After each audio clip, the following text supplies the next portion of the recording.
in modo da poterle ritrarre dal vero. L'intento illusionistico e quindi anche l'artificio sono gli elementi fondamentali di questo processo. Scorrono le immagini della nuova grande mostra per Treviso.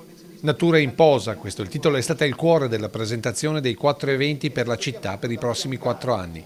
Capolavori del Museo Storico Kunst di Vienna, di pittura fiamminga, olandese e italiana, scelti dalle curatrici del Museo Storico. Il visitatore avrà la possibilità di vedere 55 opere, sono articolate secondo un percorso espositivo tematico e cronologico. Un'esposizione aperta per 6 mesi, dal 30 novembre al 31 maggio 2020, che lascerà spazio ad altri 3 eventi previsti fino al 2024. Gli altri 3 saranno una mostra dedicata a Paris Bordone, poi febbraio-giugno del 22 faremo una mostra sulla nascita la nascita del paesaggio nella pittura veneta, quindi Giorgione, Tiziano, Cima.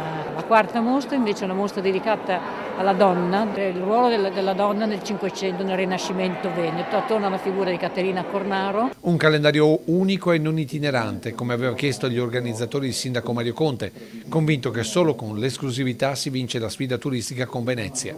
Intanto si parte tra meno di 2 mesi con un'esposizione di altissimo valore sia per i visitatori che per la città. Perché questa mostra è così importante per candidare Treviso come capitale della cultura 2021?